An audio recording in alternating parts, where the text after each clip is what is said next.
Chaque jour qui se lève sur notre planète Terre, chaque heure qui s'écoule sous les différents fuseaux horaires du globe, chaque minute parfois quand le cœur bat plus fort sous le poids d'une attente prolongée, des millions et des millions d'êtres humains, répartis sur tous les continents, en Afrique avec ses vastes savanes et ses villes vibrantes, en Asie aux horizons infinis, en Europe aux hivers rigoureux, en Amérique du Nord et du Sud aux paysages contrastés, en Océanie aux îles isolées.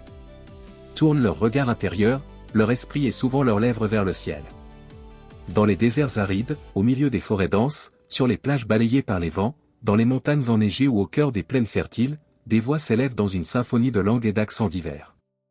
Certains s'agenouillent sur le sol poussiéreux ou sur un simple tapis, d'autres marchent lentement en murmurant leurs supplications, d'autres encore s'isolent dans une pièce sombre quand la nuit enveloppe le continent, ou pleurent en silence sous un ciel étoilé immense. Ils parlent à Dieu comme à un père qui voit tout, qui entend tout, qui connaît chaque larme versée en secret, avec une confiance enfantine parfois, avec une urgence désespérée souvent, avec des sanglots qui montent du plus profond de l'âme dans bien des cas. Seigneur Tout-Puissant, tu connais ma vie dans ses moindres détails. Tu as compté chacune de mes larmes. Viens à mon secours, je t'en supplie, agis dans ma situation. Il lui présente des requêtes très concrètes, très personnelles, très chargées d'émotions et d'espérance. Donne-moi un emploi stable qui me permette de subvenir aux besoins de ma famille, car cela fait des années que je cherche sans succès. Rends la santé à mon enfant qui souffre depuis si longtemps, qui endure la douleur jour après jour. Restaure mon mariage qui semble se désintégrer un peu plus chaque jour, ramène l'amour et la paix dans notre foyer. Libère-moi de ces dettes accumulées qui m'étouffent à chaque fin de mois, fais que je respire enfin. Ouvre une porte, n'importe laquelle, Seigneur, je suis épuisé de frapper dans le vide depuis tant de temps. Accorde-moi ta paix qui dépasse toute intelligence, car l'angoisse m'empêche même de trouver le sommeil la nuit. Ils prient avec une ferveur qui vient des tréfonds de leur être. Certains jeûnent plusieurs jours d'affilée, renonçant volontairement à la nourriture pour se consacrer entièrement à la recherche de la face de Dieu. D'autres lisent des chapitres entiers de la Bible chaque soir, à la lueur vacillante d'une lampe ou sur l'écran d'un téléphone usé. Ils écoutent des chants d'adoration en boucle, laissant les paroles pénétrer leur esprit et leur cœur. Ils proclament des promesses bibliques à voix haute, parfois devant un miroir fissuré, parfois sous un arbre solitaire au milieu d'un champ, parfois en marchant sur une route déserte. Ils croient de tout leur être. Ils espèrent contre toute espérance humaine. Et pourtant, pour une multitude immense d'entre eux, dispersés sur tous les continents, après des mois qui se transforment en années, après des années qui semblent s'étirer à l'infini, le constat s'impose comme une ombre lourde, silencieuse et persistante, rien ou presque rien n'a vraiment bougé dans le paysage quotidien de leur existence. Les saisons se succèdent sur la terre entière. Les pluies torrentielles inondent les terres puis le soleil les assèche à nouveau. Les récoltes sont semées avec espoir et moissonnées avec reconnaissance ou déception. Les enfants grandissent, les cheveux grisonnent, les factures continuent d'arriver avec la même régularité implacable. Les mêmes disputes éclatent pour les mêmes motifs dans les foyers. La même fatigue spirituelle s'installe comme une compagne familière et indésirable. La même solitude pèse plus lourd quand la nuit tombe sur le continent. Et malgré toutes ces prières sincères, malgré ces instants fugaces où l'on a cru percevoir une présence douce, une chaleur fugitive dans la poitrine, une petite flamme d'espérance ravivée pendant quelques minutes, le décor reste figé, presque immuable. Les portes tant attendues demeurent closes. Les montagnes qu'on a supplié Dieu de déplacer sont toujours là, dressées, imposantes, immobiles. C'est précisément dans ce silence oppressant, dans cette attente qui semble s'étirer sans fin sur tous les continents, qu'une question naît doucement, grandit inexorablement, envahit les pensées diurnes, entre les prières nocturnes et les moments de solitude les plus profonds. Seigneur, pourquoi eux et pas moi?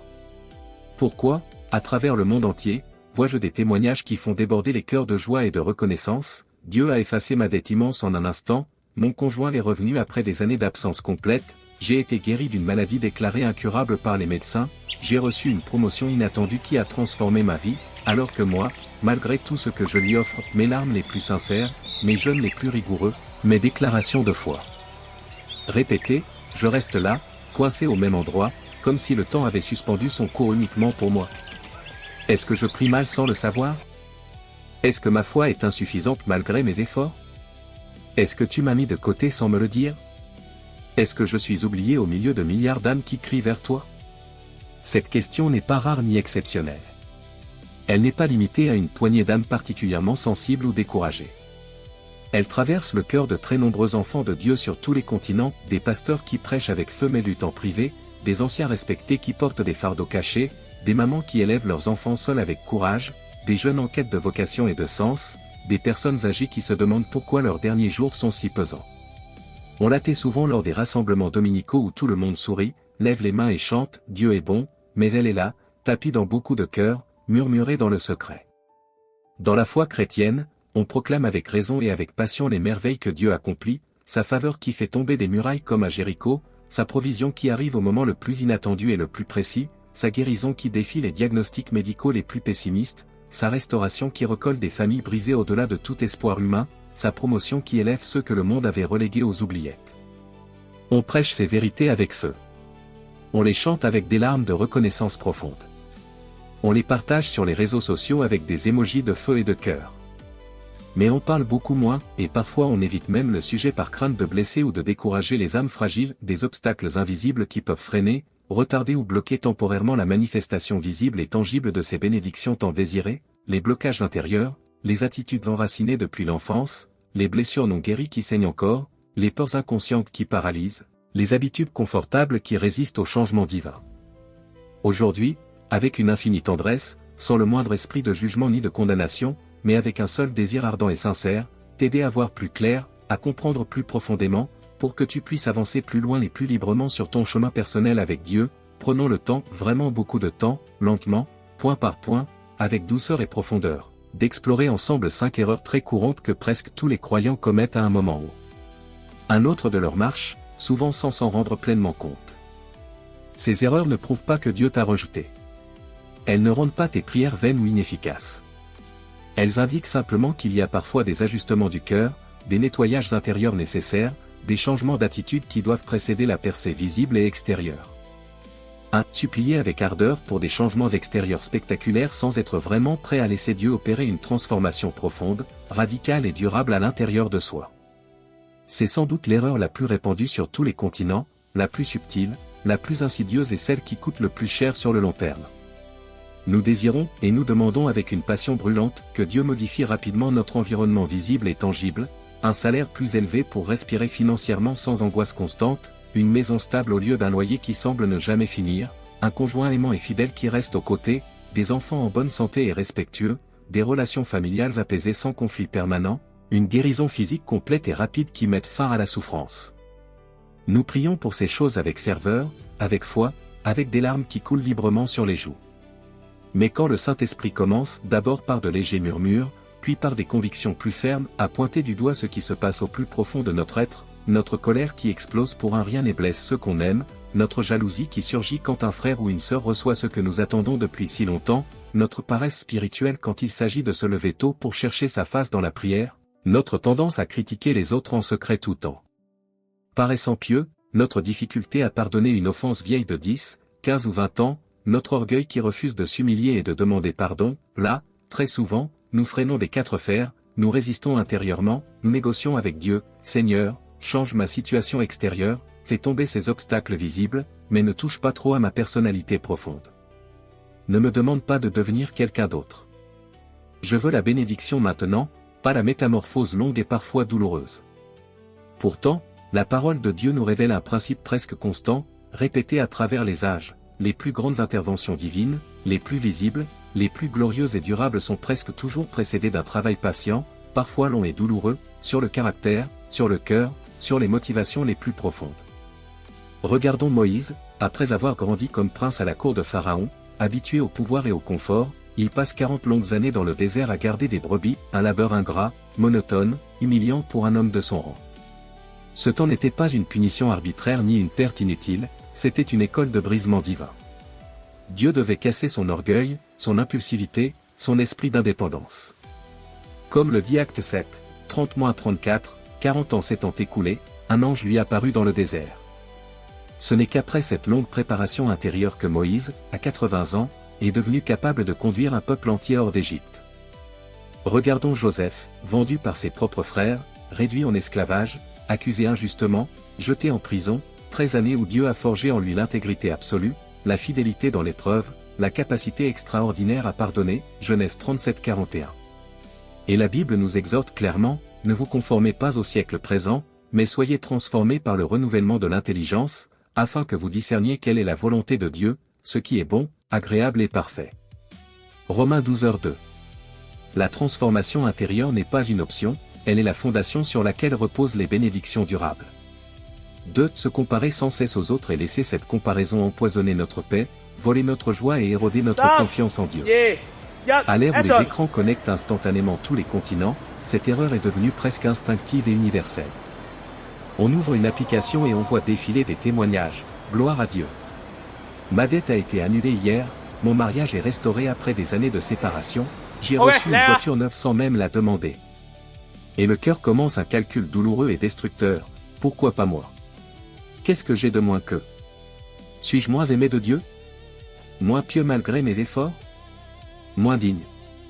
Mais la Bible nous rappelle avec force que chaque parcours est unique et que Dieu ne distribue pas ses faveurs selon les apparences humaines. L'Éternel ne considère pas ce que l'homme considère, l'homme regarde à ce qui frappe les yeux, mais l'Éternel regarde au cœur. 1 Samuel 16h7, lors de l'onction de David, le jeune berger ignoré même par sa famille. David a été un roi adolescent, mais il a attendu de nombreuses années de fuite, de combat et de préparation avant de régner. Arrête de mesurer ta vie au moment highlights des autres, ton chapitre actuel n'est pas ton livre entier, et ton timing divin est parfait pour toi seul. 3. Perdre courage et abandonner trop vite quand l'attente s'étire sur des mois, des années, voire des décennies entières. Dans un monde globalisé d'instantanéité, commande livrée en heures, réponse instantanée, l'attente devient une torture presque insupportable. On prie 3 semaines, rien. 3 mois, toujours rien. 3 ans, 10 ans, le silence persiste. Alors le doute murmure insidieusement, peut-être que ça n'arrivera jamais. Peut-être que j'ai mal compris la promesse. Peut-être que je dois me résigner à une vie moindre. Pourtant, l'attente est l'un des outils pédagogiques les plus puissants et les plus aimants de Dieu. Abraham a attendu 25 longues années entre la promesse et la naissance d'Isaac, espérant contre toute espérance, il crut. Romains 4h18. Joseph a attendu 13 ans entre ses rêves et leur accomplissement glorieux. David a attendu environ 15 ans après son onction avant de monter sur le trône. La Bible nous exhorte, attends l'Éternel. Fortifie-toi, que ton cœur se raffermisse. Oui, attends l'Éternel. Psaume 27, 14. L'attente n'est pas un refus divin, c'est très souvent une préparation essentielle pour que nous puissions porter la bénédiction sans être écrasés par elle. 4. Laisser la peur prendre le volant et paralyser les pas que Dieu nous invite pourtant clairement à faire. La peur est l'une des armes les plus efficaces et les plus discrètes de l'ennemi, peur de l'échec, et si j'essaie et que je tombe lamentablement, peur du rejet, que vont dire ma famille, mes amis, ma communauté, peur de souffrir encore si on pardonne, peur que Dieu ne tienne pas sa parole jusqu'au bout. Quand la peur conduit, on refuse des opportunités divinement orchestrées, ne pas parler à cette personne que Dieu place sur notre route depuis des mois, ne pas lancer ce projet que l'esprit murmure depuis longtemps, ne pas donner quand les finances sont serrées, ne pas dire « oui » à une invitation à servir. Mais la Bible commande avec autorité, ne crains pas, car je suis avec toi, n'aie pas peur, car je suis ton Dieu. Je te fortifie, je viens à ton secours, je te soutiens de ma droite victorieuse. Ésaïe 41, 10. Pierre a marché sur l'eau malgré la tempête et la peur, Matthieu 14, 29-31, David a affronté Goliath avec une simple fronde, 1 Samuel 17. Quand la foi l'emporte, même de justesse, sur la peur, les miracles commencent. 5. Négliger ou minimiser la puissance transformative de la gratitude et se focaliser presque exclusivement sur ce qui manque encore. Il est si facile, presque naturel dans notre humanité blessée, de ne voir que le manque, le conjoint absent, l'enfant tant désiré qui tarde, la maison qu'on visite en rêve mais qu'on n'a pas encore, la guérison incomplète, l'argent qui finit toujours avant le mois. On prie pour le manque, on pleure pour le manque, on parle du manque. Mais en ne regardant que ce qui n'est pas encore là, on ferme souvent inconsciemment la porte à de nouvelles interventions divines. La gratitude, elle, fait exactement l'inverse. Elle dit, « Seigneur, merci pour la santé que j'ai encore aujourd'hui, même si elle n'est pas parfaite. Merci pour le repas que j'ai mangé ce midi. Merci pour ta parole accessible. Merci pour le salut que tu m'as déjà donné par grâce. » La Bible nous enseigne, « Rendez grâce en toutes choses, car c'est à votre égard la volonté de Dieu en Jésus-Christ. » 1 Thessaloniciens 5h18. Et aussi, entrez par ses portes avec des louanges, par ses parvis avec des cantiques. Célébrez-le, bénissez son nom. Psaume 100, 4. La gratitude n'est pas du positivisme forcé, c'est une déclaration de confiance active. Elle change l'atmosphère spirituelle autour de nous. Très souvent, c'est quand on commence à remercier sincèrement pour le « déjà » que Dieu accélère le « pas encore ». Si, après avoir lu ces lignes très longues et très détaillées, tu te reconnais dans une, 2, 3, 4 ou même les 5 de ces erreurs, surtout, ne te laisse pas envahir par la honte, la culpabilité ou la condamnation. Ne te dis pas, je suis un cas désespéré. Je rate tout. Dieu doit être fatigué de moi après tout ce temps. Non, James. Au contraire, murmure doucement, plusieurs fois si besoin. Merci Seigneur de m'avoir montré cela aujourd'hui. C'est une preuve d'amour immense. Tu ne m'as pas abandonné. Tu veux m'aider à grandir. Tu me prépares pour quelque chose de plus grand que je ne peux même imaginer. Personne, absolument personne sur cette terre, ne parcourt le chemin de la foi sans jamais trébucher, sans jamais se tromper, sans jamais traverser des moments de doute intense, de peur paralysante, de comparaisons douloureuses, de murmures intérieurs, d'impatience brûlante. Les plus grands héros de la foi ont tous connu ces luttes. Ce qui les a distingués, c'est leur décision répétée de se relever, de corriger leur trajectoire, de revenir vers Dieu et de lui dire « Seigneur, je retourne vers toi. Change-moi. Travaille en moi. Je te fais confiance même quand je ne vois absolument rien venir. » Les bénédictions les plus solides, les plus durables, les plus glorieuses, celles qui marquent une vie pour l'éternité, ne tombent pas du ciel comme par un coup de baguette magique. Elles naissent presque toujours d'un cœur profondément transformé, d'une pensée renouvelée jour après jour, d'une attitude ajustée par l'esprit, d'une obéissance courageuse malgré la peur, d'une gratitude authentique même au milieu de la douleur, d'une persévérance qui refuse catégoriquement d'abandonner. Et parfois, très souvent même, le jour où tu prends une décision profonde, honnête, sans tricherie ni réserve, et que tu dis intérieurement ou à voix haute. Seigneur, assez de stagnation. Je te donne le droit de toucher tout ce qui doit être touché en moi. Je veux changer. Je veux grandir. Je veux devenir la personne que tu vois quand tu me regardes avec amour. Ce jour-là, même si rien n'est encore visible à l'œil nu, même si le paysage semble toujours le même, devient le point de départ invisible mais réel, puissant et décisif, d'un tout nouveau chapitre dans ton histoire personnelle avec Dieu. Alors si ce message très long a touché une corde sensible au plus profond de ton cœur aujourd'hui, prends une grande respiration, pose éventuellement ta main sur ta poitrine, et écris simplement, avec foi et détermination, en commentaire. Je veux changer. Ces 3 petits mots peuvent devenir une déclaration éternelle devant le trône de la grâce, un acte prophétique qui ouvre des portes. Et si tu désires continuer à recevoir des messages comme celui-ci, long, profond, encourageant, nourri de la parole, qui fortifie ta foi, ravive ton espérance, t'aide à tenir bon même quand la route semble interminable, je t'invite vraiment de tout cœur à t'abonner à la chaîne, à cliquer sur la petite cloche pour ne rater aucune notification, et à partager ce contenu avec quelqu'un que tu aimes et qui traverse peut-être la même saison difficile que toi sur un autre continent. Tu n'es pas seul, James. Dieu te voit, même au milieu de milliards d'âmes. Il t'entend, même quand ta voix est couverte par le bruit du monde. Il est à l'œuvre, même dans l'invisible, même quand tes yeux ne perçoivent encore aucun mouvement. Un pas après l'autre. Une prière après l'autre. Une décision de changer après l'autre. Il est fidèle. Il tient toujours ses promesses. Et ton tour viendra, pas selon le calendrier des hommes, mais selon le temps parfait de Dieu. Continue d'avancer.